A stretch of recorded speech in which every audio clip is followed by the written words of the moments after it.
Welcome to the Digital Edge. Great to be here. Today we're looking at the amazing journey of Peng T. He's a serial entrepreneur, co-founder of Monk's Hill Ventures. Just a really fascinating figure. Absolutely.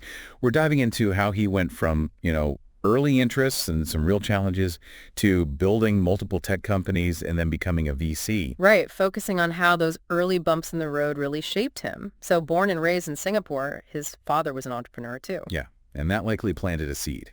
He had this early desire to make an impact. Plus, his aunts were teachers, got him into reading English early. That exposure matters. And I love this. As a kid, he'd take apart radios, electronics. Figuring things out. Yeah. Total engineer mindset even back then. Exactly. And then he got into computers, the TRS-80 in high school, learning programming. That's pretty early adoption. Yeah. And interestingly, he also played drums in a marching band. A stress reliever, he said.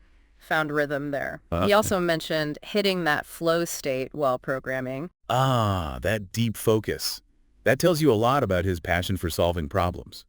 It connects with his love for science fiction too, like Asimov and Dune. Yeah, Dune.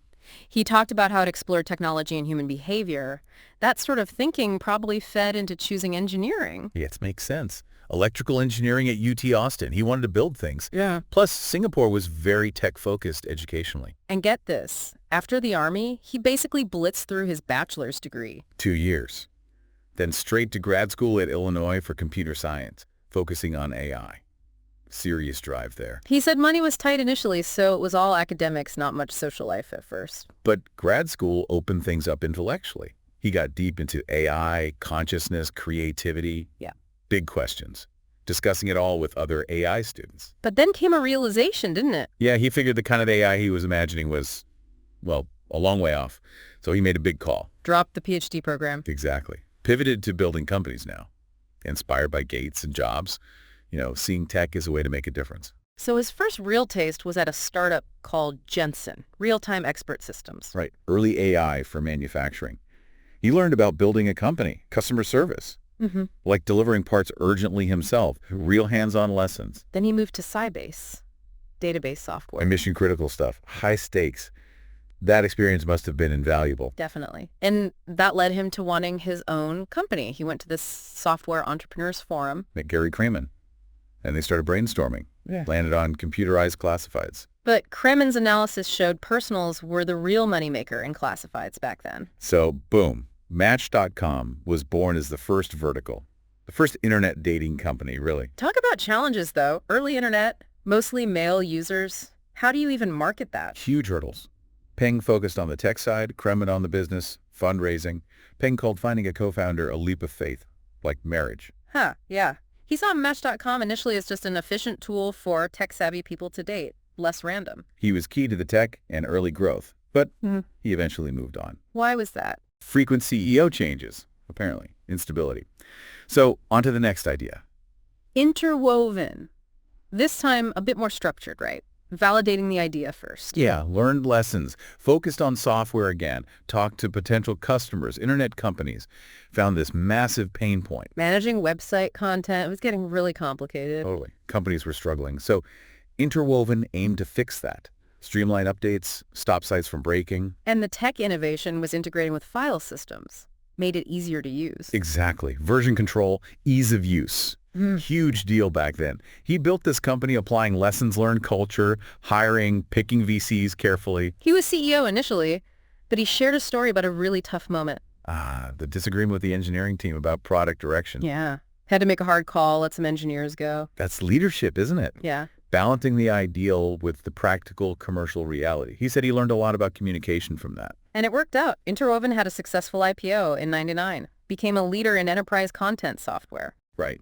He then stepped back from CEO, brought in other leadership, became chairman, and started angel investing. Which brings us closer to today, co-founding Monk's Hill Ventures. Focusing on Southeast Asia. The whole entrepreneurs funding entrepreneurs philosophy.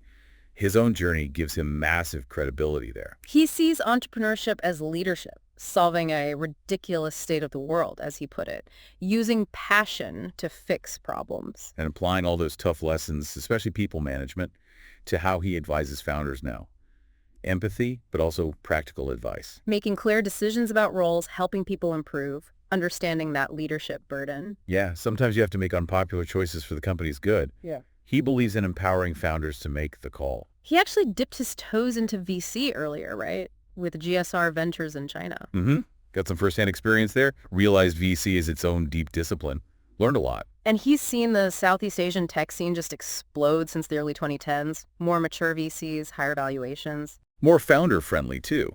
But he also cautions against, just chasing transactions, burning cash, without real unit economics. Right, the need for sustainable models. He really believes tech is creating genuine value in the region, making things more efficient. But the challenge always is sorting the real value, the coffee, from the hype, the froth. So Monk's Hill looks for fundamentals, a path to profitability. Exactly. It's about building lasting businesses. So looking back at Peng's whole arc, it's really about curiosity, learning from everything's successes and failures. Absolutely.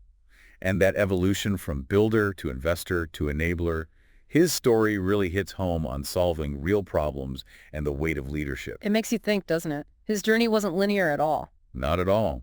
Which leads to a thought for everyone listening. How might your own different experiences, your own passions maybe converge in ways you don't expect? What problem, what ridiculous state might you be driven to tackle? That's a great question to end on. Thank you for joining us on The Digital Edge. Hope Peng T Ong's story gave you something to think about. Until next time.